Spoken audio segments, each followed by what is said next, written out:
Welcome to the BOOMCLAP podcast, where culture and conviction collide. I'm Rita Rogers. And I'm Cecily Dickey. All right, this is the second episode of the new year. We had Ali Lundeen on last week. Really great conversation. This week we have Tim Horman, who is a pastor at one church in Australia, Melbourne I don't know. You'll have to listen to him say it on the episode. He was saying it and I was like, oh, huh. And then I was like, oh, I say Melbourne. But as an American, I just say it in my, really boring American way. And he says it in his fancy Australian way. So totally. It's funny how it's the same language, but I cannot replicate it at all. No. Yeah. Very interesting. But Cecily had sent me, anyways, his 2 sermons about Jesus and culture. And they were so good, like so excellent. I was like, this is just laid out in a way that I've never heard before, where people can understand how we went from this to this, and now this is where we are in culture. And if you can't see me, I'm like moving my hands. Some people watch now, so I'm like talking in a way where everybody's watching, but you're not. But anyways, it was a really good conversation that really kind of spun out of those 2 sermons. It was actually a 4-part series he did, but the pieces we listened to were the first 2. Yeah, super good. I mean, he said that the sermons kind of made him maybe seem nerdy because of like the history and stuff. And as I was listening, I'm like, well, then count me a nerd, because I love hearing the history of how we got to where we are. You know, like it's really important to understand, because we need to understand human nature. We need to understand how it all plays out in the grand scheme of things. And we get into so much in this conversation. So I think you guys are really going to enjoy it. But just as you listen with the perspective of like being educated a little bit on history, because we know about all these events that happened, but we don't always necessarily think of how it ties together. Yeah. One thing that he said in the first series, he quoted C.S. Lewis saying, if you marry the spirit of the age, you'll soon find it's an adulterer. Yeah. And I think if we don't want to marry the spirit of the age, we have to know what that is, you know. Not only do we need to know what the good is, it's good to know how we got there so we can find ourselves on the right side of things, where we want to be with our worldview. So very good episode. We'll get into it here in a second. But first, just remember to please leave us a review. We really appreciate those. They help propel our podcast out into the world to new listeners so people can find us. So leave us a 5-star, leave us a written review if you listen on Apple. We really appreciate those very, very much. Send an episode to a friend. If there's an episode that you find that's a favorite, just send it to a friend. Tell them about our podcast. Also, we have shirts available now. Yes. We have merchandise. I just remember that. I'm like, oh, I should tell people. We have shirts. We had a pre-order. Several of you have those and are wearing them now. But we do have some stock, just a limited amount. If you want to go find yourself a sweatshirt or a t-shirt, we have some online. And you can find that link in our show notes. So and what do we have coming? Joel Gator is 2 weeks from now, right? Yes. So pediatrician Joel Gator. And then next week we have a short episode about abortion, but it's not like just teaching you about the horrors of abortion or that it's wrong or anything like that. It's more so just speaking to the differences between miscarriage care, ectopic pregnancy care, and abortion. And those things are not the same thing, even though culture will try to tell you that if you've had a miscarriage, you've also had an abortion. That is not true. And the political discourse leading up to the 2024 election really did women a disservice when it comes to that. So we're spelling out the differences for you so it can be a resource, because I know a lot of you guys understand that there's a difference, but when it comes to conversations with others, sometimes that becomes difficult to explain. And so this is something good that you can send them to kind of help them understand your point of view and the truth about abortion, miscarriage, ectopic pregnancy. Yeah, really important to know for sure. We're in the heart of winter, and everyone's looking for different ways to support their immune system. RowCasaOrganics.com has many items that fit the bill, and you can use the code BOOMCLAP to save 20% on your order. One of the first items on your list when you go to RowCasaOrganics.com should be their elderberry syrup. They have over 1,000 5-star reviews, and in one weekend last year, they sold over 7,000 bottles. There's a reason it's a hot-selling item. It works. They have many other items for your immune system needs. Go to RowCasaOrganics.com and use the code BOOMCLAP to save 20% on your first order.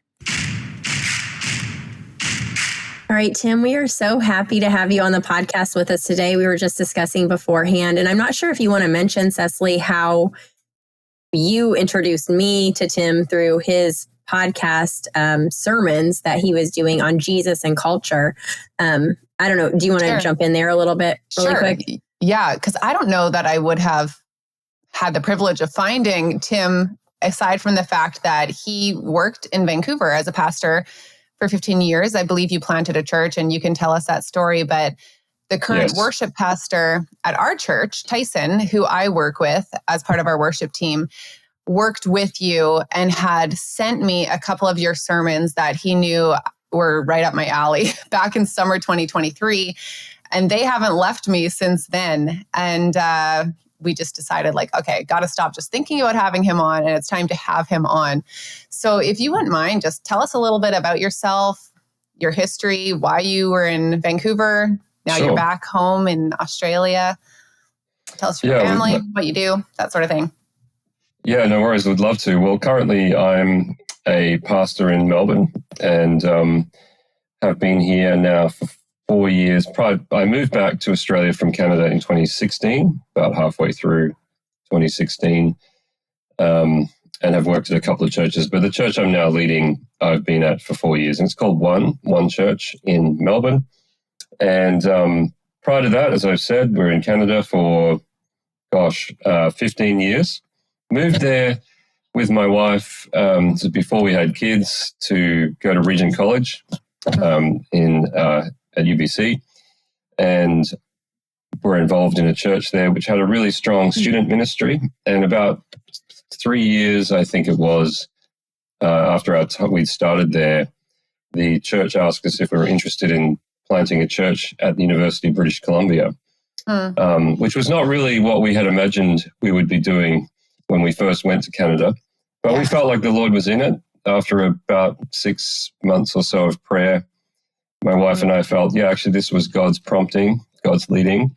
So we did that and started that in 2025. Sorry, I'm getting my timeline mixed up. 2005. Right. Pentecost Sunday, 2005, we had our first service at UBC.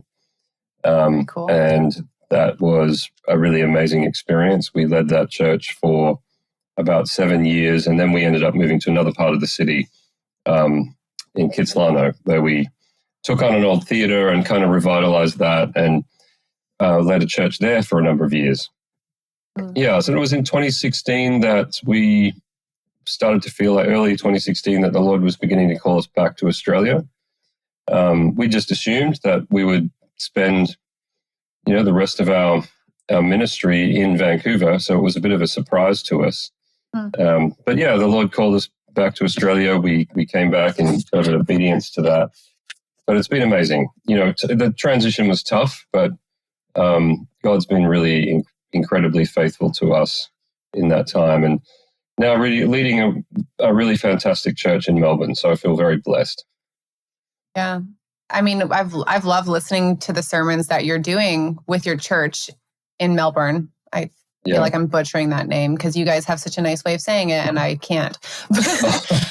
Melbourne, yeah. So if you say Melbourne if you want, that's totally fine. That's how my American accent pronounces it. And it took me a second to connect. That's what you were actually saying. I'm like, that's sorry. Yeah.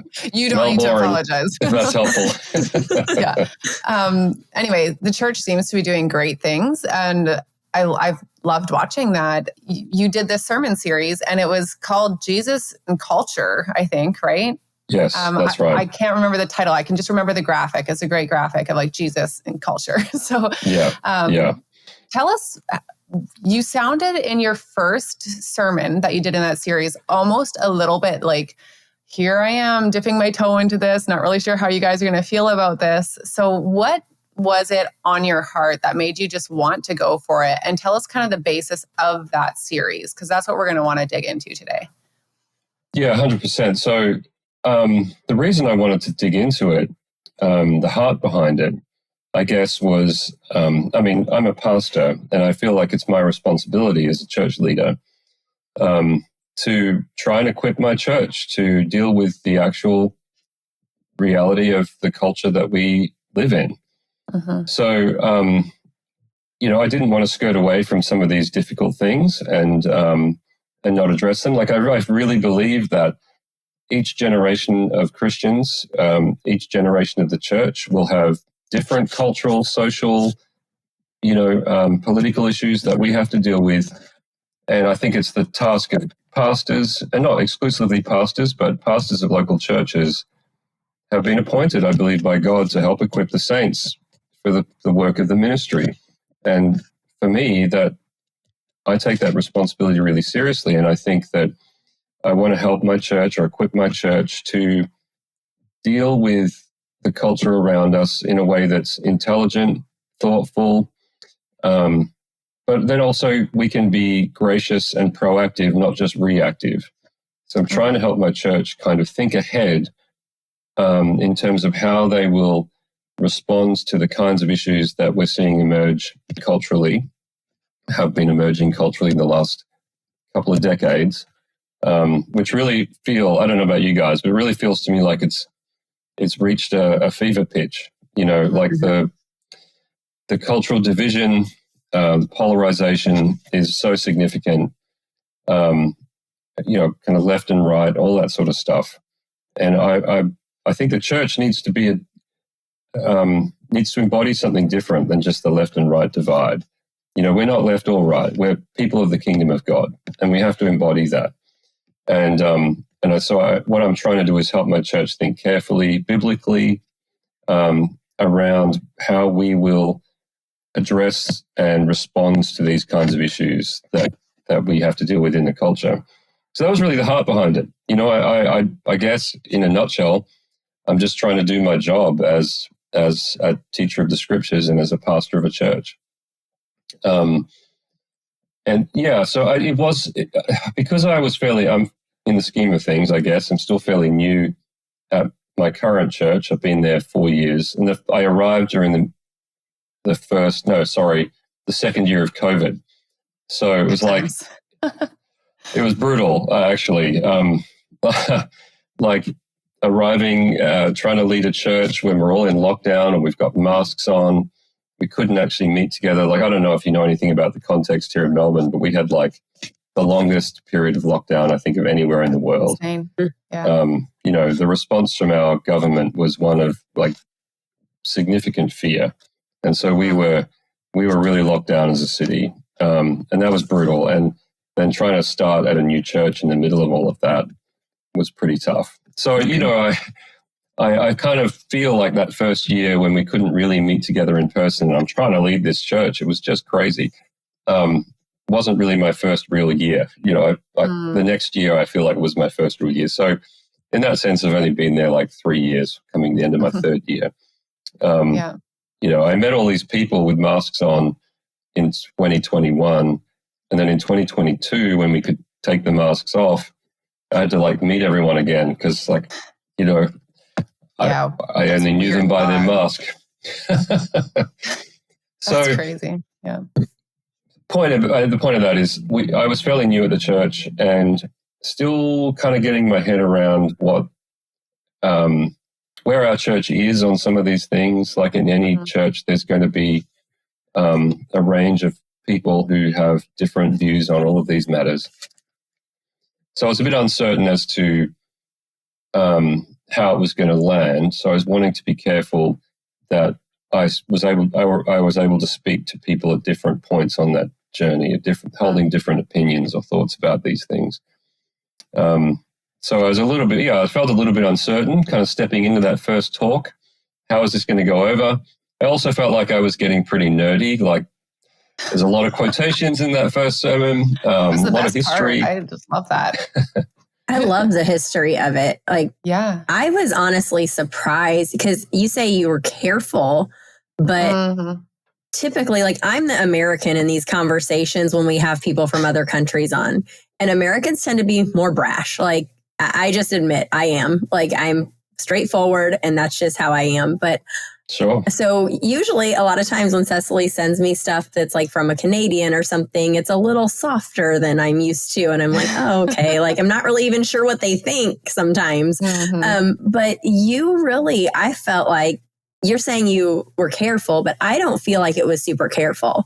I feel like it was in a good way. Yeah. In a good way. Yes. I feel like you were clear. But respectful in your delivery. And I really appreciated that. And the history was amazing. It was concise. Like, it didn't draw on forever, but it was clear and very, I don't know, like it was all there. Everything you needed to know was there. It didn't leave pieces out. So could you dive into that for us too? Like, maybe we should get to that point where we're just like, let's hear the history, because that's one thing that I really wanted people to hear. Like, just the different, I think you started with the Enlightenment, right? And just from there, kind of, I know it's a lot to ask because that was like a sermon. So if you could give us an even more condensed version of that, be incredible. Yeah, I'll do my best. I think the reason I wanted to go back that far was partly because a Canadian philosopher, Charles Taylor, writes in his book, The Secular Age, that about 200 years ago, people lived in a cultural context where it was almost impossible not to believe in God. Right? So just about everyone believed in God. And religion, Christian faith, particularly in the West, was kind of embedded into everything. It was just part of life in a way that now seems quite foreign. And so we're talking 150, 200 years ago, which in terms of history is not that long. And so his question is, how did we get from a position historically that 200 years ago it was virtually impossible not to believe in God, to now we're in a situation where it's virtually impossible to believe in God? Like, what happened during that time that led to such a dramatic shift? And so we're really the first culture in history ever, actually, that has been largely secular, largely atheist, in terms of its kind of base assumptions. So obviously that's not saying that there aren't Christians around or there aren't lots of religious people, but we're just sort of talking now about how we engage in the public square, how decisions are made politically, the kinds of things that are talked about in classrooms, the general assumptions people bring to life are largely from an atheist or more broadly, a kind of scientific evolutionary worldview, which assumes that God isn't really involved. And so I guess that question really sparked my imagination. Like, how did we actually go through that change, and how did it happen so rapidly? And so obviously standing on the shoulders of giants here, Charles Taylor certainly talks about that. If you've read or heard of Tom Holland's book Dominion, he talks a bit about that as well. That's a fantastic book. So just sort of tracing a bit of the history of the West. I'm talking about the West in particular here. This is not global, but Western societies like Canada, the US, Australia, New Zealand, Britain, and most of Western Europe are now largely secular. So what happened? And I guess going back to the Enlightenment, that was sort of when really the scientific worldview, the rational, the emphasis on reason and the rational mind, as opposed to religion and superstition, really began to sort of take hold among leading thinkers. But still, people didn't really have a framework for thinking in a way that didn't sort of depend on God. So it wasn't until Darwin's Origin of the Species where you had really someone present a theory that enabled people to build a way of thinking, kind of build a philosophy on the disbelief in God, or that God wasn't necessary anymore to explain why the world works the way it does, because we now have another way of thinking about that. We have an evolutionary way of thinking about that. So you could it's not that people didn't necessarily believe in God, it's just that they were able to put God to one side and explain natural phenomena, not on the basis of God, but on the basis of evolution. So Darwin kind of provided a scientific framework for that. At around about the same time, of course, you've got Karl Marx writing Communist Manifesto. And the thing about Marxism, I mean, actually, this is something that kind of struck me when I was researching for the sermon, was when I read what Marxism kind of really is, which is fundamentally a rejection of religion. Mm-hmm. Like Marxism is really built on the idea that if we can get God out of the system, then humans can truly begin to flourish as they are intended to. Like God, I mean, his famous phrase, religion is the opiate of the people. Like religion is a way of keeping us dumb, is a way of keeping us drugged, is a way of keeping us deluded. And so if we can get religion out of the picture, then we can begin to reimagine what the world could be without that overlay. And in his opinion, that meant humans would really be able to become what they truly are. We can be free of God, and we can become ourselves. So that was, I guess, the point is that really, what really struck me there is how thoroughly, even if we're not communist, but how thoroughly Marxist we are now in the West in terms of the way we think about what it means to be human. It was really kind of Marxism that I guess Karl Marx, who first put forward this idea that humans can only be truly free and truly authentic as human beings if we get God out of the picture. So, you can trace a line directly from there really to where we are now, in a sense. I mean, there's a bunch of things that have happened in between, of course, but people will talk about our current cultural moment as being neo-Marxist, and I think that's kind of unhelpful because it's hard to define what that is. However, there's no denying that in terms of our basic assumptions that we bring to life now, generally speaking, most people are Marxist in their framework. Even if they don't know it, they would never say that. But that's really the way. That's the kind of influence Marx has had on us culturally. But you really couldn't, Marx probably couldn't have been able to argue that and then propose a different way of organizing society without God if it wasn't first for Darwin. Mm-hmm. And they were contemporaries. They were kind of working at roughly the same time in the same city, but in London. Wow. So no doubt these ideas would have been in the philosophical, cultural atmosphere.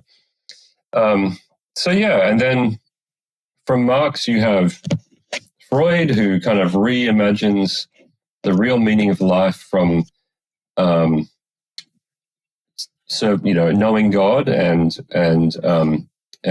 serving God to really where we find our true identity as human beings is really in terms of just how we express ourselves sexually. So Freud really narrowed in on our sexual desires as kind of the main way in which humans find happiness and meaning. And for Freud, he sorry, bit of a frog in my throat. He really saw religion as not true. He was an atheist. He kind of saw religion as something that's, while it isn't true, it's helpful for holding us all together, to kind of keep us civilized. So although he saw that primarily like sexual expression is the way in which we will discover our deepest happiness, he also recognized that if that was just unbridled and we were just able to pursue our sexual desires in whatever way we wanted, well, it would lead to chaos. Society would become intolerable. So he saw religion as kind of a framework, a sacred overlay, if you like, that kind of kept us all behaving relatively well so that civilization can work. So he just saw it really as it has a utilitarian purpose. It doesn't really mean anything other than just, enabling us to get along with each other. And so, the Ten Commandments, for example, aren't true, but they're helpful. And so that was really Freud's framework. And then I guess the guy that, for me, probably saw things the clearest was Nietzsche, who didn't share Marx or Freud's optimism that if we are living in a godless society, we'll ultimately be free and able to fulfill our true purpose and destiny as human beings. What Nietzsche saw was, in fact, if we reject the God that has really been the foundation of Western culture and ethics for the last 1,500 years, what we're actually going to do is open up essentially a giant pit into which we're going to throw everything that we have been, and what our cultures are going to become are really I guess it's unpredictable. It's going to lead to chaos. He really felt that the death of God would actually lead to not cultural renewal, but a significant shift in ethics from a place where actually we were able to build societies in which there was a degree of order into societies that were going to become radically disordered. And he really saw that was going to lead to significant conflict in Europe in particular. Now, this is all pre-World War I and II. And there's a section in his writings where he essentially predicts that Europe is going to descend into war as a result of some of these things. As we reject God, it's going to lead to chaos, because ultimately what he saw was the death of God doesn't lead to a better society. It just leads to really there being one rule, and that is that whoever has the most power will win. Whoever has the most power will control what is true. So for Nietzsche, it was the will to power that was going to become the new basis upon which we would build our societies. So it doesn't matter whether something is true or not. What really matters is who's got the biggest gun. And so, of course, in some senses, he was right. I mean, the First and Second World Wars were absolutely disastrous. And I think it's the journalist Malcolm Muggeridge who said that, prior to the First World War, most churches in Europe were full. After the First World War, they were like half empty or half full. After the Second World War, they were only a quarter full, and the decline has continued on from there. Like, I guess the thing is that a lot of people were asking after those conflicts, can there really be a God when we can do these kinds of things to each other? We can just suddenly turn on each other and kill millions of people on the battlefields. Or if you think about the effect of communism, like conservatively, about 100 million people have died as a result of communism in both Russia and China. So I think it was Stalin who said one death is a tragedy, but a million deaths is a statistic. Yeah. Right. Yeah. So that's kind of, I think it was one of the things I was trying to answer there or think through is, it's all well and good for philosophers and academics and scientists to hold these kinds of views. But then how did they spread, how did Marx's views and Nietzsche's views and Darwin, of course, how did their ideas then spread into the popular culture? And obviously with Darwin, his work was quite groundbreaking scientifically, so it had a massive impact. But then the cultural elements that followed really wouldn't have accelerated as rapidly as they have had it not been for the First and Second World Wars. I think those two wars really just created so much chaos and turmoil that the only thing out of those things that was possible were, if you think about what followed in the 50s and 60s, was people kind of radically rethinking what it means to be the West and what it means to be an individual and whether belief in God is plausible in this kind of world. Yeah. Is that helpful? Mm-hmm. Extremely. And this isn't a question that I even thought I was going to ask, but as you were speaking, it just kind of came to me. But, in the West with First World War, Second World War, there was this idea of like, we need to defeat these ideologies essentially, right? And I think a belief kind of that they did and that they're good because they did. But then when you look at how Western culture has progressed since then, you can't help but ask, well, where's the victory over that? You know, because while it may appear that it was won physically, I think it's proving maybe that it hasn't been. Because like you said near the beginning, we're kind of at a fever pitch culturally of where this has led us to. Yeah. Yeah, I think that you're right. I think it's a really good observation. There's still enough of a robust belief in God, or like a kind of Christianity that was still embedded in the culture, that when people, particularly the Second World War, the First World War is I'm not so sure about, but particularly in the Second World War, there was a real sense, particularly I'd say from Western powers, that this was a conflict against good and evil. Like that, really, this was, we needed to respond to this, and we needed to ensure we defeated these very dangerous ideologies. So no question about that. But I think it was like the fallout then from the war, and you have this. I had this experience then watching Oppenheimer, because while the war was won, there were also a lot of questions that were raised after the Second World War around, less so in terms of the conflict in Europe, but certainly in regards to the Japanese and the use of the nuclear bomb.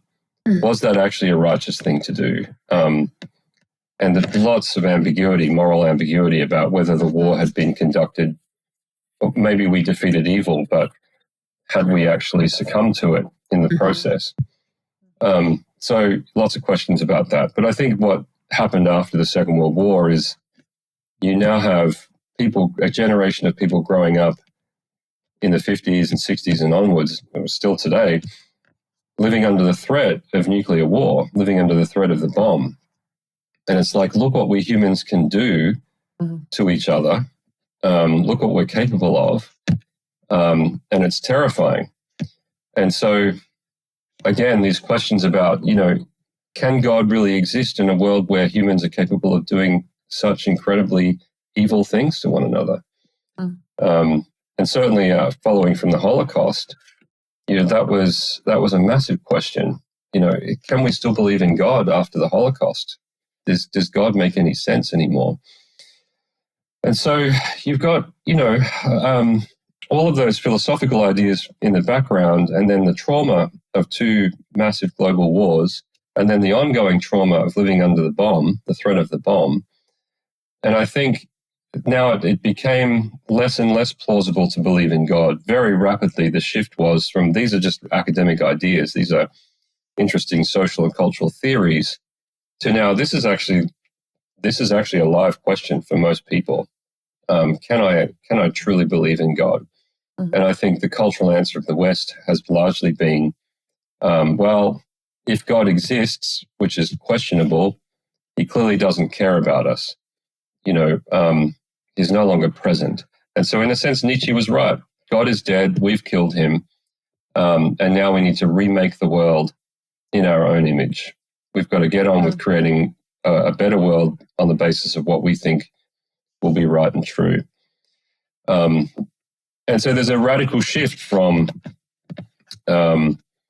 sources of meaning that were once provided to you by external authorities like God, family, your country, an obligation to your country, the community you lived in, your church. These were all seen as important sources of identity and meaning for people. But really, there was a massive shift in the 60s from seeing our meaning and identity having kind of a basis in external authorities to really human beings, individual in particular, becomes now the only real basis for our self-understanding, our identity. And so there's a radical shift toward individualism in the 60s, and that kind of kicks off. And people are like, well, Freud's probably right. The only real meaning that we can derive from life is sexual expression. That's the best thing we have. So let's go for it. And so, in the 60s, the sexual revolution kicks off. And it's really kind of, a way of people trying to find different sources of meaning and express themselves and just enjoy life because, well, what else is there, right? Life is, the world we now live in is so dangerous and terrifying. Well, we might as well get on with living the best we can, experiencing all we can, expressing ourselves as we want to, rejecting external authority, because, this is how we'll actually find meaning, and this is how we can enjoy our lives if God is absent. And it makes sense. I think it makes sense. If God is absent, why not?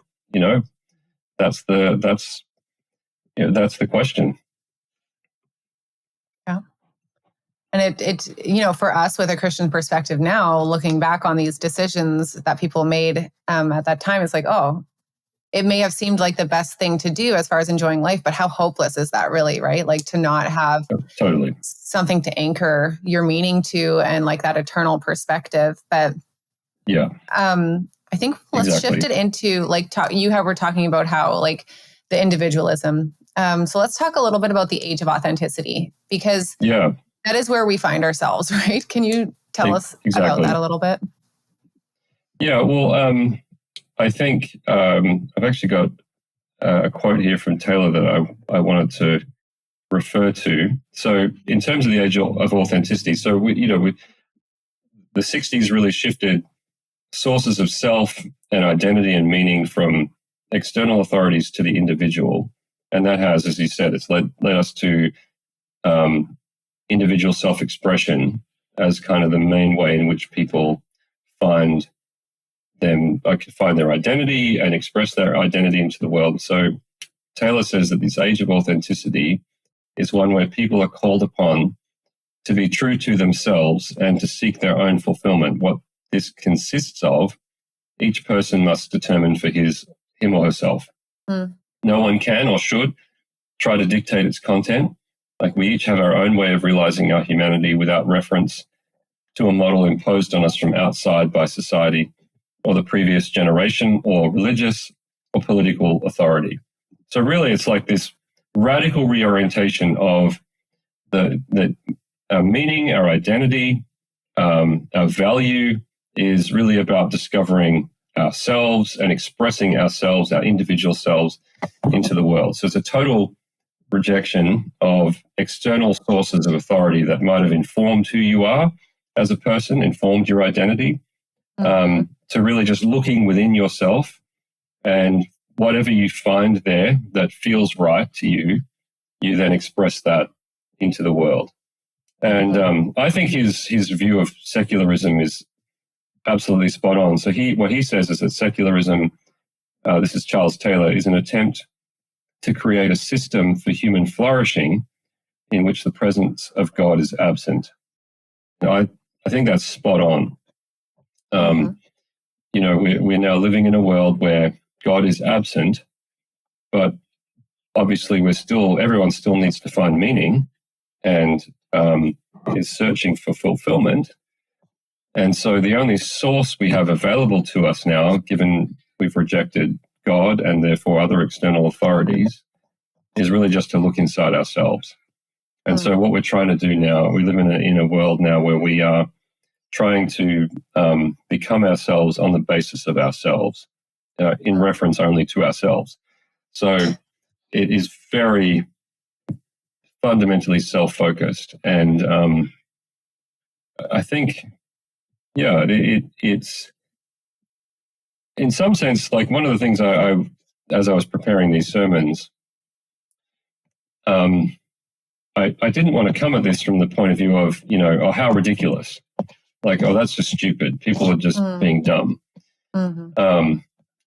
Because when you think about it in terms of that historical journey, like there's a lot of reasons why we've landed where we are now. It's not that just one day people woke up and went, I'm going to reject God and live for myself. It's been a long process of change. And if anything, I felt kind of deep compassion for people, who are desperately trying to work out what life means and who they are. And our culture is telling them that the only source available to them is themselves. You just have to find that for yourself. This is one of the things David Brooks, New York Times columnist, says. That's a massive, massive burden, a huge psychological weight to place on people, especially young people, teenagers, trying to work out who they are and figure out their lives and what does my life mean and all of that. And really, our culture is telling them the only thing you have available to you by which to navigate that journey is yourself.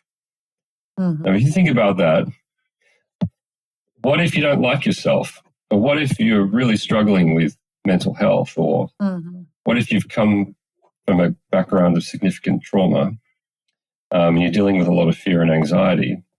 And you're being told that the only place that you can really find meaning is within yourself. And when you look inside yourself and all you find is stuff that you don't like, just imagine how utterly isolating and terrifying that must feel for people. So in a sense, while I feel really sad about the direction our culture is taking and the division that we're seeing, and I think honestly a lot of the lies that our children are being told about identity and sexuality and gender. On the other hand, I think as the church and as Christians, we should really be approaching this less as a kind of matter of let's fight the culture war, and much more a matter of compassion for people who are laboring under a huge psychological burden that shouldn't be something that they have to deal with. It should never have been something they have to deal with alone, right? In past generations, we've had resources to help people navigate that from scripture, from community, from family. And much of your identity was formed in terms of your relationships with people in those different contexts. But now we've removed all of that and we said it's all up to you. You got to make yourself, follow your dreams, you do you, look inside and discover yourself. And I think it's leading to a huge, huge mental health crisis in our culture. I feel like the fruit of that is clear. We've only seen mental health getting worse. We've only seen anxiety and all of these things getting worse, right? But you're so right that it is a huge burden for people to bear, to have to think that their self is all they really have. And my mind is drawn back to a conversation we once had on the podcast with Andrew Pudawa, who is, he creates homeschool curriculum, and he's just a really great guy with lots of great ideas. And he was talking about in that episode how, people will often give kids time to do free creative writing, just write anything, express yourself, be yourself, And he's like, and what's going to cripple a kid faster than being told, just express yourself and be yourself? And it's funny because I had never actually thought of it like that, but it's so true. And that's really stuck with me. Just last night, we were dropping off a couple of our kids at a youth event, and there was going to be a lot of kids there. And I could see that one of them was really nervous. And what I wanted to say in that moment was just be yourself. Because as his mother, I'm like, I see how wonderful he is and how anyone would be just so lucky to be hanging around him. But I stopped myself because I'm like, I know who he is right now, but he doesn't necessarily know 100% who he is right now. And I'm like, and what a thing to say as he's getting out of the truck, go be yourself. And then all of a sudden it's like, oh my goodness. Yeah, totally. Exactly which version of myself should I be? Right. And in the past, we had a framework for thinking about development, child development, that I guess was much more about, parents, teachers, other authority figures, pastors are there to kind of guide children through that process of growth and change and development, as provide them with external inputs to help them navigate the world and themselves and all the ethical dilemmas that they're going to face. But we've stripped all that away now. And we've said, we've just given kids a blank piece of paper and we've said, okay, now invent yourself. And that is terrifying. Absolutely. And you see some of the ways that people are inventing themselves. And I know that the typical online response that's expected is either affirmation or rage or saying that's so stupid. But what Rita and I are sending back and forth to each other when we see these things is like, oh my gosh, this makes me so sad.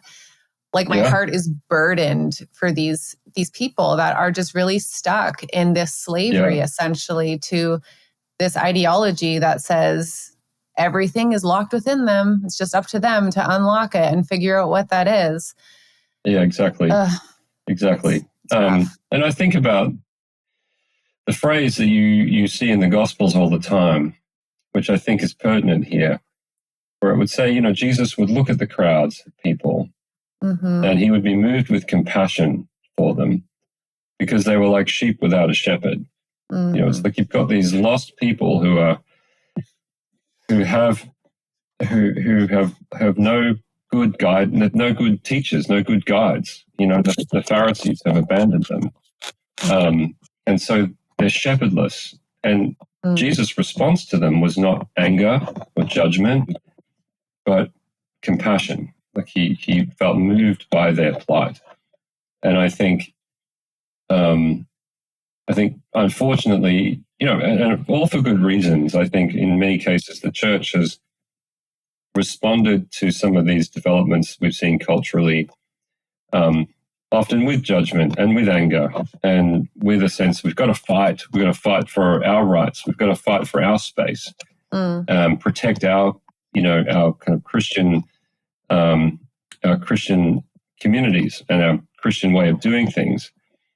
And while I think it's important for us as churches to be confident in who we are in Christ and confident in the gospel, in terms of our front-facing engagement with culture, I think what we need is to reorient how we feel about what's happening culturally from one of, well, we've got to protect our churches, to how can we get involved from a basis of compassion, try to help people who really are, like it says in the Gospels, sheep without a shepherd, who are lost and hurting. Now, I don't have, really great answers for that, other than I think the first step, which is what I guess I tried to do with the Jesus and Culture series, is to try and understand why we are where we are culturally. And I think if we can understand what has happened, then we can begin to think more proactively rather than reactively. And that's kind of where I wanted to go with the series, was like, okay, let's do a bit of historical analysis. Let's map out how we kind of got to where we are. And I think in terms of the narrative I was outlining before, we kind of stopped at the 60s. But in many respects, where we are now is really just an extension of what started in the 60s. I mean, the sexual revolution, I don't think has ended. We're still very much in the middle of it.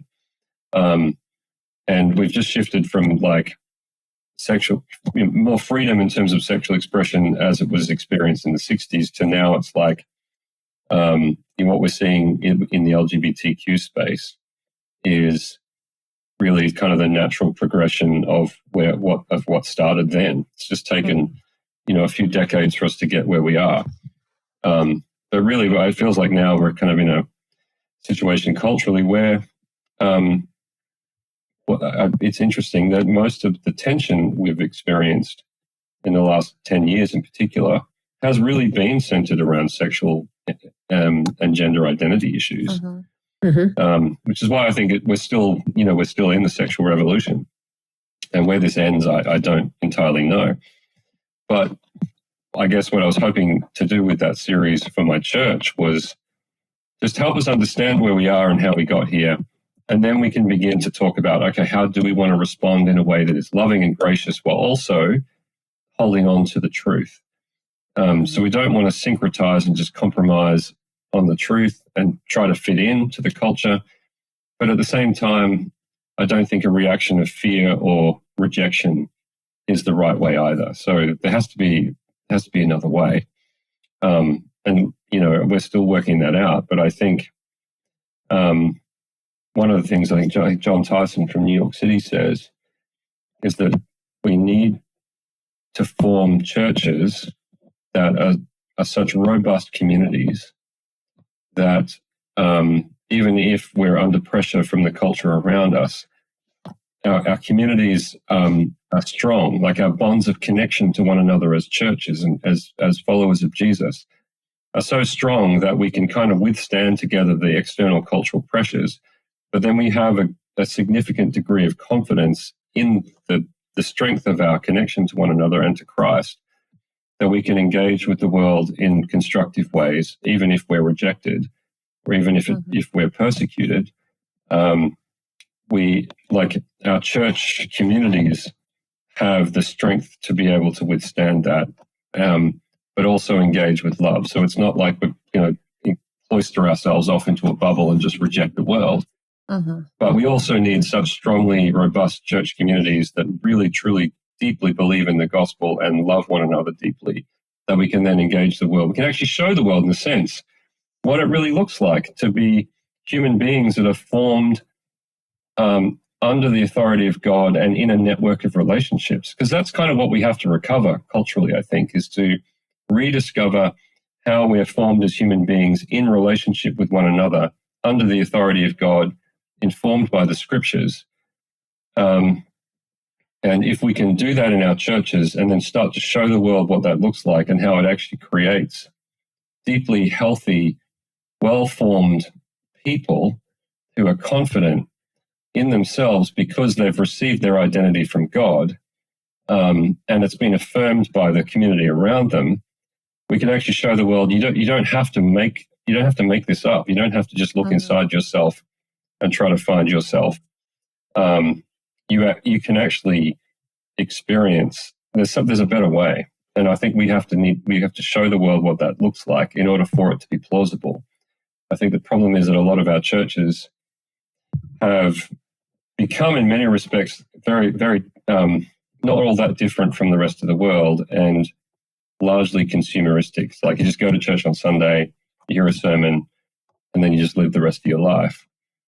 Well, that's not going to work because that's not forming people who are going to be able to demonstrate to the culture around us that there's a better way. That's just forming consumers of Christian goods and services.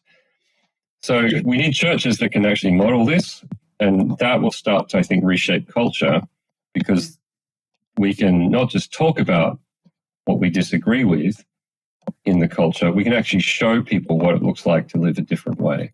Does that make sense? It does. While I believe the doctor's office can have its time and place, I am so thankful for the ways that I have learned to take care of my family's health at home, and for the tools that I have in my toolbox, as I call it, to help care for my family when they're sick. One of those tools that I've put in my family's toolbox is homeopathy, and one of the brands that we trust is Remedy Collective. We have their first aid kit, which has a guide with a list of problems that I can go to decide what remedy I want to use. And the first aid kit has a bunch of remedies that cover almost all of the problems that we will encounter. It's been so helpful for our family to have. If you're interested in learning more about homeopathy and possibly getting a first aid kit for you and your family, go to remedycollective.com/BOOMCLAP podcast and use the code BOOMCLAP to save 10% on your order. It does. So this is a question, I think this applies here. This is a question I actually wrote down after listening to the part 2 of your series, because everything you're saying, I totally agree with. And I agree with the more compassion and not that we have to fight for our space all of the time. But at the same time, how do we do that? How I have trouble sometimes finding that line of where's the line of being set apart from culture and not conforming to, not being it's okay. We can just go along with this, because I find there are things that I don't want to participate in. I don't want my family to participate in, but in order for us to be part of this organization, we have to participate in affirming transgenderism. And so my kids don't get to be involved in these things anymore if we have to sign this DEI statement. And so I find a lot of Christians are kind of like, oh, well, it's okay. Like, it's not that big of a deal. But I'm like, this is how the ball gets pushed further down the line, is like, we participate in these things. So in order to not conform, we don't participate. But then it's like, where's that line? Like, how do we do this? You know? Yeah, that's it's like that's the practical application. It sounds a huge good. question. How do we practically apply? Yeah, look, I think I certainly don't hope what it sounds like I'm saying is that we shouldn't push back on some of these things that are happening in culture, politically, in our workplaces, that kind of thing. But we have to recognize that if we do, there are going to be consequences for that. And we may experience rejection. We might lose our job, or it might mean that our kids can't participate in certain things. And that's, I mean, I think it's something that John Howard Yoder said in The Politics of Jesus, that Christians have to have such a robust faith. We recognize that the cost of following Jesus, like taking up your cross and follow me, doesn't just mean that we kind of feel bad about the state of the world. That actually means that we're going to experience some of the things that Jesus did. And, you know, that's quite frightening for a lot of people to contemplate, which again is why we need such robust churches, that when people are having to make those kinds of decisions, that we have communities around us that will actually support us if things do go sideways, like if we do lose our job. Like, I think we need churches where we say we share an equal responsibility together to help each other navigate this stuff. And we won't always get our own way, and that means we'll have to make difficult decisions. I think each Christian's going to have to decide for themselves to some degree what they're willing to tolerate, where the line is for them. So, you know, it's kind of like the food offered to idols stuff. It's like some people were comfortable with more or less. You know, that line's not hard and fast for each person. But I think the important thing is, and this is why I wanted to start this conversation in our church, the really important thing is that although we can't really resolve that tension, and I think life in the kingdom of God is a life of tension, constantly navigating who we are and who we're called to be as followers of Jesus and the reality of life in the world. You know, the New Testament speaks about this all the time, and it doesn't ever resolve that tension for us. It says that it's going to create dissonance for you, and you have to put your confidence in Jesus and recognize that that life in the world is going to be messy. You're not always going to get the answers you're looking for. So what we need then is churches around us who can actually support us in the cost of following Jesus. I think the other thing is we need to keep talking about it. Like, if there's anything that's true about culture, it's constantly changing. And so we might have worked out how we need to respond now, but in a year or two, there are going to be different issues we have to think about and navigate. And so it's going to keep on changing. And so as churches, we have to keep on talking about this stuff and wrestling with this together. And I think what the problem is, or what often happens, and I know that people are well-meaning in this, but the temptation for preachers, I guess, is to be really black and white and ignore the grey stuff. But the problem is that's where most people live, like in their jobs, in their schools. It's the grey stuff. It's all the uncertainty. And so, like, instead of giving the answers, I think what I'm trying to do, and I think what is probably most helpful, is for pastors and church leaders to help people think biblically, to think theologically about the world, so that while the challenges will change and the way that we respond to them will change, what we actually have is a framework, a biblical and theological and ethical framework that helps us to think through the challenges we face. Mm-hmm. And if you're just giving people black and white answers all the time, you're not actually teaching people to engage. You're just teaching people to go, well, I'm here, I'm not there.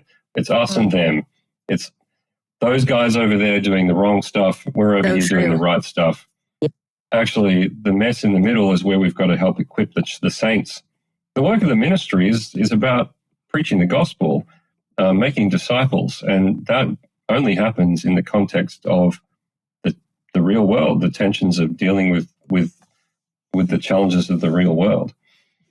So I guess that's what the sermon series was intended to do, is not necessarily give the answers, but equip our church to think faithfully about how to be a Christian in those contexts. Yeah, I think that's so true. Is just like what you said, is I think the church does give these black and white answers, and the gospel is preached, but if it's not preached within the context of what the current culture is, it's kind of hard to apply yourself out in the world. So that's totally. So true. Yeah. I mean, we can be black and white about like the gospel. Yeah, I'm not saying don't be black and white. Yeah, totally. No, I don't hear that at all. Yeah, we can be black and white about like Jesus Christ is Lord, 100%. And we're called to follow him. And that means laying down our lives and taking up our cross. Like, there's some real hard and fast lines there. The issue then is like, okay, but once you become a follower of Jesus, you've still got to deal with your non-Christian family. You've still got to deal with your non-Christian friends. You've still got to deal with the DEI stuff in your workplace.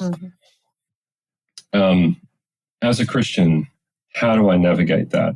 And so for some, they might say, look, I'm going to sign the statement or whatever for the sake of staying here and engaging here. Like, I think if the price of entry is certain things I need to set aside now, I do that for the sake of being an influence for Christ in my workplace, in the hope that one day, some of these things will no longer be necessary.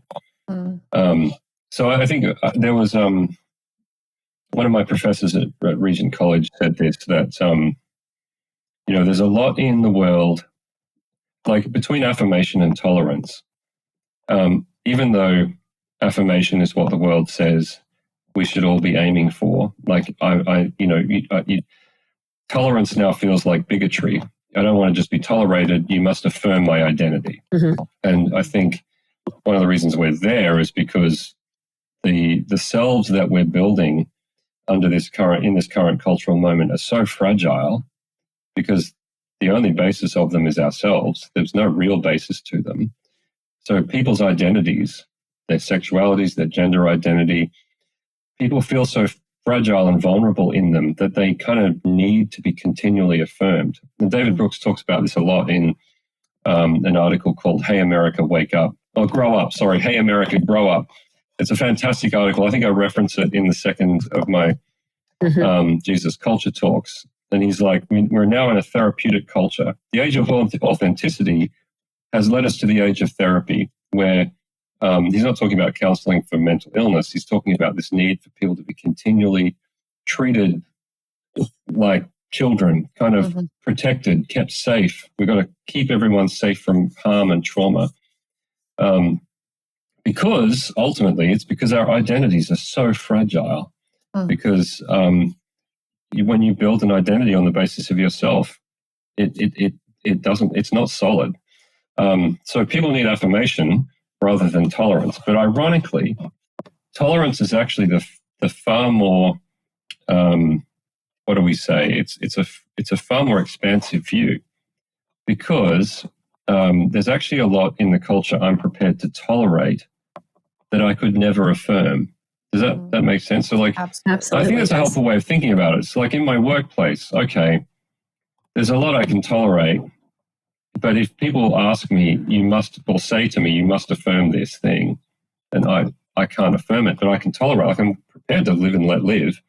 Like, if you want to live that way, you live that way. But you cross a line when you say, but you must now also affirm that. It's not enough just to tolerate it. And I think for a lot of people, that's really the tension that we're in right now, is that affirmation is being demanded of us rather than just tolerance. But that actually makes it more difficult, I think. But again, it's like some people might say, okay, I can, for the sake of staying engaged in my workplace or with my non-Christian family or whatever, I'll not lie, but I've never affirmed that, but I'll put up with what's being asked of me in the hope that I can change things. Now, some people might find that they're not willing to go there, and that's fine. I think that's the point of it, is that we've got to help each person in our churches navigate this stuff from a position of faithfulness, rather than just saying this is right and that's wrong. Mm-hmm. Well, that's just the importance of knowing what the real truth is and having that preached biblically and trying to gain a greater understanding of it. Because you said, like, there's a lot of gray in the world, and that's where people are living. But I think just the biblical example too, like Paul, he spoke a lot about cultural things going on, right? Yeah. And, when we're interpreting scripture, context is so important. Why? Well, one of the reasons is cultural, right? Like, to understand that cultural context. And so, like you said, a lot of preachers are preaching black and white, but I think a lot of them, while I believe that is true, I think a lot of them are also just kind of preaching gray, in the sense that they don't want to have to stick their flag firmly on one side or the other. You know what I mean? Yeah. Which is also a huge challenge. And so when we're talking about pushing back on some of these things happening in culture as well, like with Rita's example of like signing a DEI form, and then having to wrestle with that in your conscience and figuring out where am I going to land on this, and then making that decision. I think a great question to ask ourselves too, and I wonder how you feel about this, is also just assessing the motivation for the pushback. Like, first of all, how am I going to push back? Because I was telling Rita about this situation that I saw playing out on Instagram today between two very famous people for two very different reasons, debating abortion. Not so much abortion, but the difference between spontaneous and the words totally... miscarriage and abortion. Yeah. Just basically miscarriage and abortion, elective and spontaneous. Exactly. Debating the differences between that, and one person trying to point out the similarities just in language and the other. And it just kind of turned into, in my opinion, like it was a Christian versus a non-Christian. And it was not, in my opinion, wasn't done well, Right, and it's like, what is the motivation for the pushback, and how are you pushing back? Like, is your motivation... And now putting the abortion thing aside, we can talk about gender stuff here, for example, or anything really. But is your motivation for pushing back, is it fear? Is it dislike of the other person? Or is your motivation for pushing back trying to create the biblical culture, right? And even for non-believers, right? Like, this was a huge thing that I was thinking about throughout the COVID years as well. It's like, if we're pushing back, the reason better be for love of neighbor, even those who aren't believers, like 100%. And so I would say motivation is huge. And that brings me to the next part that I wanted to talk to you about, which is conformity, right? And how people are either going to be conformed to the culture, or they're going to be conformed to a biblical worldview, hopefully. But we're going to be conformed to something. And I think that's a hard thing for people to rationalize with in this age of authenticity, because it's like, who, me? Be conformed to anything other than myself? That's impossible. Right. But really, that's what people do, like people conform. And so I believe we have to be really intentional. So can you kind of talk us through that a little bit? Yeah, so I think if I've understood what you're saying correctly, discipleship happens, right? Mm-hmm. So you're either going to be discipled by Christ and by your life in Christian community, or you're going to be discipled by other forces, other powers. So I think as Christians, we can very clearly say that the world is not neutral space. Like, the world is contested space. And on the one hand, Jesus says, I think it's Leslie Newbegin that says, there's not one square inch over this world over which Jesus doesn't say that's mine, right? So he owns all of it. He's Lord of all of it. But obviously the powers, principalities and powers are still pushing back against that rule. And so that means that they're actively trying to form us in one way or another. And that's why culture is really just where, what is culture? Culture is kind of what emerges in terms of the sort of activity of people. It's the activity of people in a certain area, a certain space. It forms culture. And I think as Christians, if we really believe that Christ is Lord, then we can engage the world knowing that actually it already all belongs to Jesus. I'm not trying to win anything back here. This world already belongs to Christ. Our task then is to invite people into the experience of following Jesus, or invite people to follow Jesus and then experience what that means in terms of how that changes and shapes you as a human being. And so, again, I kind of go back to the idea that within our churches, like our preaching is going to be powerless and empty if we aren't able to point to actual Christian communities where we're showing the world what this really looks like. So again, if our experience of faith is just a couple of hours on a Sunday, maybe a small group midweek, that's not going to cut it. So we need our preaching of the gospel has to be able to point people to examples of what it looks like to be formed and discipled as a follower of Jesus with other disciples. So if our churches are the kinds of communities where that's really happening, and we're able to show people what it looks like when you're formed in community, you can actually then begin to say, look, if you set aside yourself, if you're willing to, we use Christian language here, if you're willing to die to yourself and come and follow Jesus, that doesn't mean you're going to lose your identity. Mm-hmm. You're actually going to discover your true identity. Like what you're actually looking for is what you're going to find. And so then we can show people what that looks like. Look at how this community functions, how we love each other, how we care about each other, how we challenge each other, how we're there for each other when life goes pear-shaped, when we're supporting each other in life and we're praying for each other and we're giving to each other and carrying each other's burdens. Like all the stuff that Paul says the church should be. Like we need that more desperately than ever. I believe that the gospel is the power of God for salvation, right? No question at all.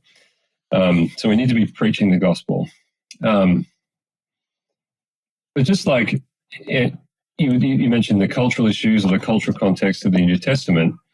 So Paul is preaching the gospel in a way that makes sense to Greco-Roman people, right? Mm-hmm. And he says, I become like the people around me. He says, I don't take on their beliefs, so I become like them so that I can communicate with them, so that I can preach the gospel to them. I become all things to all people in order that I might win them for Christ. And I think that's what I was trying to do through the sermon series, in a sense, I guess, is recognizing that, in 5 or 10 years, the cultural stuff we'll be dealing with is going to be different than it is now. And if anything, I think what we're starting to see happen culturally is more of a shift back to the right. So we're kind of beginning to move away from the left. I think the progressive left is probably, even though it's probably reached, it feels like a lot of the cultural issues have reached fever pitch. I would say that we're probably at the peak of that, and we're now on a downward curve away. But, there's dangers on the right too. When you think about the history of the 20th century, a lot of the conflicts that we saw in Europe were, particularly in Nazi Germany, these are nationalist, right-leaning political ideologies that are just as dangerous as anything on the left, right? So it's not about, we're moving to the right, yay, this is great. And I go back to what I said before, the church is neither left or right. Like we're about the kingdom of God. And while we, each one of us as Christians has to navigate the political landscape in a way that we feel is right in terms of our own conscience. Again, it's like dealing with that grey stuff is challenging. But we have to our allegiance is to Jesus. Our allegiance is to the kingdom of God, not to any one political system. And so I think it's really important we keep reminding ourselves of that.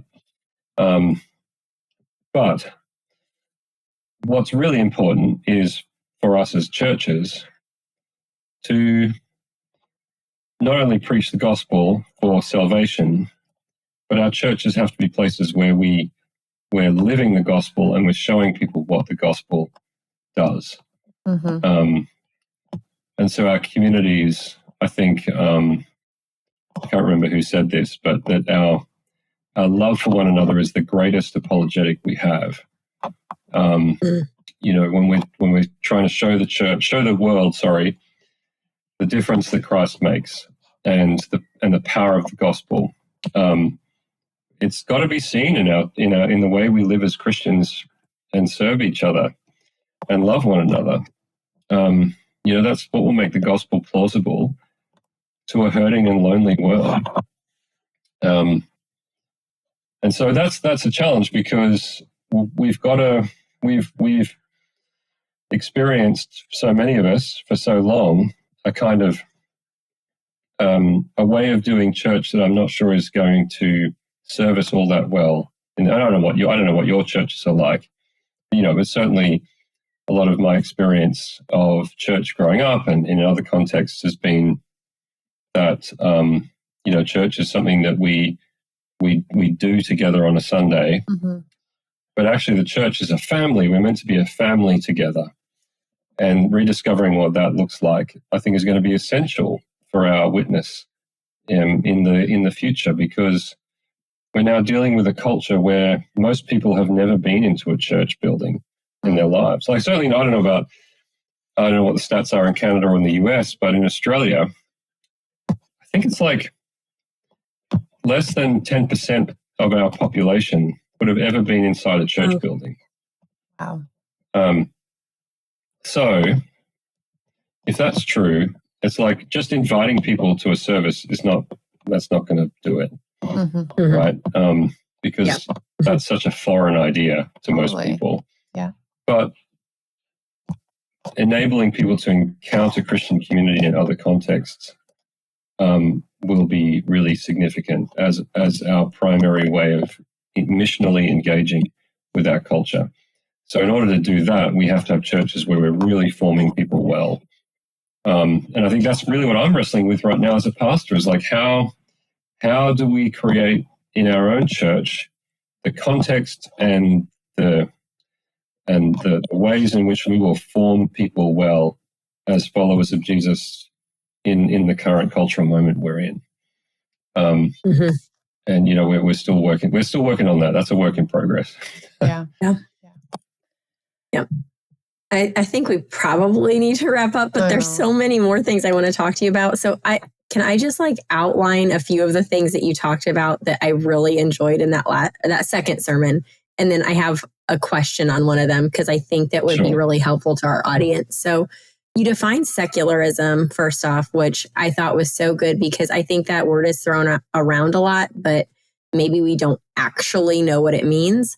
And then you had talked about the 50s and 60s and how people dropped their kids off at church on Sunday and then went home, had a good time, and their kids were at church experiencing church and kind of came out of that culture. Was that true in the US and Canada as well as it was here in Australia? Was that a thing? I think so, yeah. Yeah, I think so. Okay.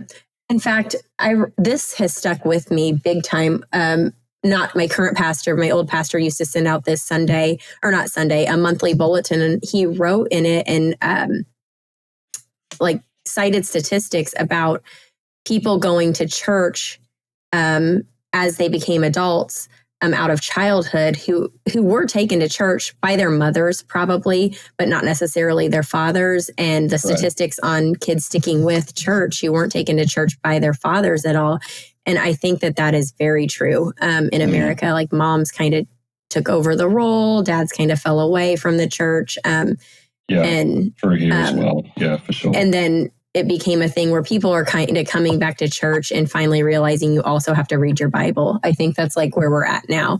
So it kind of made me think, like you said, hardly anyone understands our way of viewing the world as Christians. Like we're interacting with a culture that doesn't understand our way of viewing the world. But I really think like Christians, we're just figuring out how to view the world in our way, because like a lot of us were raised going to church, but maybe not with a specific Christian worldview. Like we weren't really, I don't know. I feel like we understood the church, but didn't understand Christianity as a whole and how to view the world. So I think we're like all just kind of coming out of this era where we finally realize like, oh, to be a Christian, you also need to carry this Christian worldview with you in the way you interact with the world. And we're kind of like redefining what that means.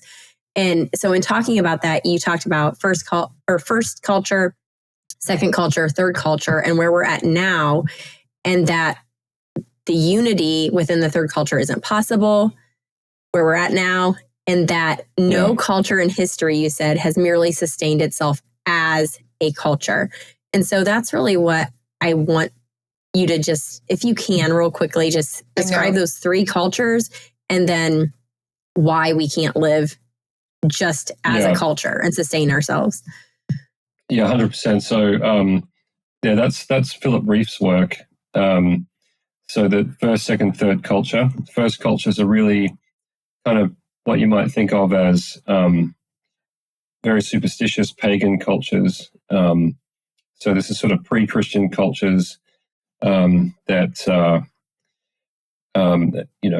really, in a sense, the second culture that emerged was a replacement of that. And so second cultures are really cultures that are based on like a widespread shared kind of religious code. In which case, like for the West, for a long time, that was really the basis of Western culture was the Christian faith drawn from the scriptures. And a third culture is really a culture that rejects all external authority, religious authority in particular, and just then tries to rebuild a new way of being a culture that's really a rejection or a reaction to a second culture. And so for a long time, the West was really a second culture. And now we've emerged into a third culture. And then, as you said, once a culture kind of rejects some kind of framework that gives it coherence, that helps it make sense of itself, it's not a culture that can be sustained for very long. Because ultimately it's like, I think we're seeing it happen before our eyes. If everyone's defining what life means on the basis of their own individual self-expression, then you can't build a sense of unity. You can't develop a shared sense of what's important, what's worth valuing, what life means. And so everything starts to atomize, like people move. I guess it's kind of like the Book of Judges. Everyone starts to do what's right in their own eyes. And you know how the Book of Judges ends. Like that's kind of the trajectory we're on, in the sense if everyone just starts kind of moving off into their own tribe, well then how do we sustain a sense of shared, like how do we build a culture together that everyone can participate in?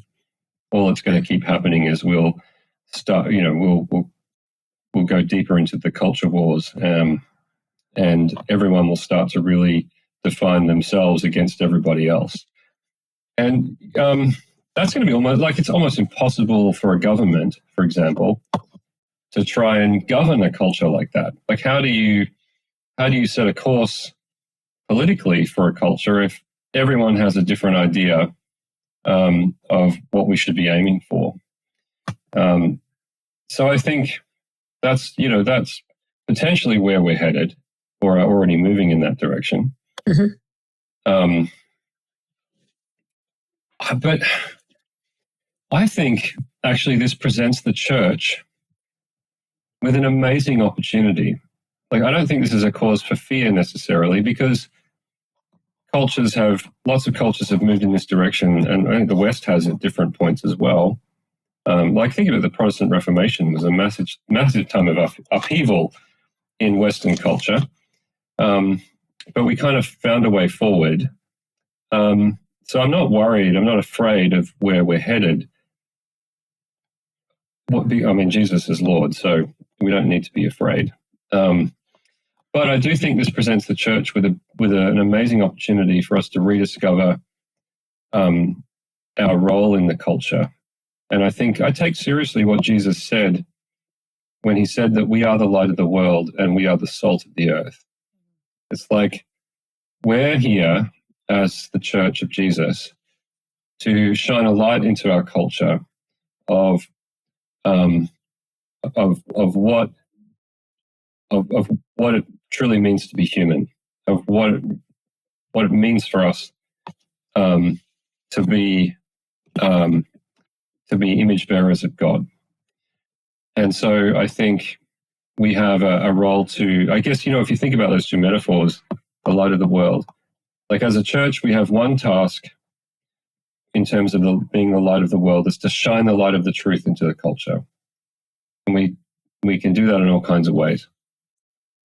But then we also have this call to be the salt of the earth. And, that's the preservative element of our calling, that we're here then also to try and preserve and enhance what is good. So if you think about that, it's kind of like, on the one hand, we're called to preach the good news and to proclaim the good news and to speak the truth. But then we also have to get down into the dirt with people and bring the preservative life of the kingdom and celebrate what is good in our culture, not just like, not everything is bad. There's lots of good. And we have to find that and celebrate that and enhance that. And so I think we have an amazing opportunity right now, because what I see happening is as we've kind of moved from what I think is probably peak secularism, people are really asking a lot of deep questions again. I think we've come to the end of that progressive discourse in many ways. Obviously, there's still a long way to go, but I think that's been shown to be empty, and a lot of people realize that. And so I think we're seeing something emerge right now, where certainly in my context, I feel like there's a lot of people who would have been previously uninterested or unwilling to have a conversation about faith or about the meaning of life or ask big questions. I'm actually seeing a lot more openness again to those things, because I think people have realized that the trajectory our culture has been on has not led us to a good place. Mm-hmm. And all the division we see as a third culture actually frightens people. People are not, they're not confident that the future is going to be good. And so I just think people are beginning to search again in a way I haven't seen in a long time. Mm-hmm. So I'm actually really optimistic about where this is going. And I think if the church can really get on with preaching the gospel in a way that makes sense to our current cultural moment, and if our churches can show the world what that looks like, I think we're going to see a lot of new people coming to faith in Christ. Mm-hmm. That's what I'm certainly praying for. Yeah, I agree, and I think that's just a hopeful thing, right? And I think, like you said, the church needs to be available, right? Because people are searching. So now's not the time to hide under a bushel or whatever the language and translation, that Bible that you're going to use is. But you need to be that light, that city on a hill, so that people have a place to go when they're searching, because otherwise they're going to start searching in places they shouldn't be, right? That's kind of the nature of being human. So we know you have to go. I'm stressed out for you, thinking about you having to get your son to school, and I hope we haven't. Oh, no, it's all good. Or anything. No? Okay. No worries. Thank you. Okay. Well, let people know you are at one church But there's actually a few one churches I've discovered as I've been like looking for your resources and stuff. So let people know where they can go and listen to your sermons, or if there's any other places you want to direct them to. Yeah, so our website, you can find everything there is one.org.au, or you can just do a Google search for One Church Australia or One Church Melbourne, and you'll find us. I don't think there are too many other one churches in Australia. So, yeah. And by the way, we don't think we're the one true church. It's just we've drawn that from Ephesians 2. So, that's where you can find us. And pardon me, Ephesians 4, I meant to say, not Ephesians 2. Ephesians 4, one Lord, one faith, one baptism. Right, gotcha. So you can find us there. And in terms of some of the stuff that we've talked about in our Jesus and Culture series, there's a really good book that I think I found super helpful, and it's called The Strange New World. And that was, who wrote that? Carl Trueman, sorry. Yes, Carl Trueman. Yeah. So there's a longer version of that book called The Rise and Triumph of the Modern Self. Yeah. But that's a very long and detailed book. He's written a shorter, more accessible one called Strange New World. And really encourage people, if they want to map, like kind of what we did in the Jesus Culture series was drawn from, I drew quite a bit from his framework. And so he kind of maps this out historically as well, and then talks about, where this is headed and some of the things the church can do to respond. So it's a really fantastic resource. I had our sort of church leaders, our elders, read that together when we were doing the series, and we found that really helpful. Yeah. So it just kind of gave us, I guess, as church leaders, it gave us a common language that we could use to talk about these things, because there are just with all of the stuff going on around gender identity and expression, sexuality and all that stuff, there are just so many terms to get your head around. And the book kind of helps navigate through all of that and helps give Christians a way of understanding and then responding to what's happening. So, that's a great resource. Encourage that. People to get a hold of that. But really appreciate the time I've had with you guys. Thank you. Thank you for coming on. Thank you for getting up early and joining us. We've talked to a few Australians now, and the time change is hefty and confusing, and it makes for early mornings for you guys. So thank you so much for joining us. We appreciate it. No worries. My pleasure.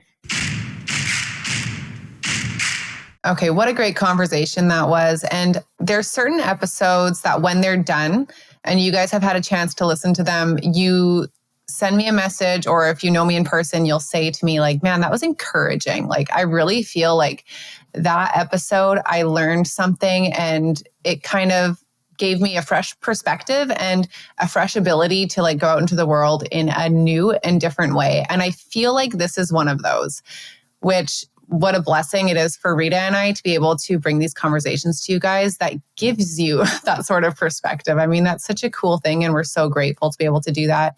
Really grateful that we got to introduce you to Tim Horman and the work that he does. So check him out. We've put some links in the show notes where you can find him and some of the stuff that he does. And so take advantage of that, because you will not regret it. We've really enjoyed absolutely everything that we've listened to from him. So if you're listening and you haven't left us a review yet, please do so. We would really appreciate it. And did you know that you can even leave comments now on Spotify for specific episodes? I got to be honest, I don't actually know how you do it, but I know you can, because people have been commenting, and it's cool when we go in there and we see that and we can reply. I didn't know that. I didn't tell you that? I've been replying to people on Spotify. When I load the episodes, it says, do you want comments on? And I click yes, but I don't even know what that means.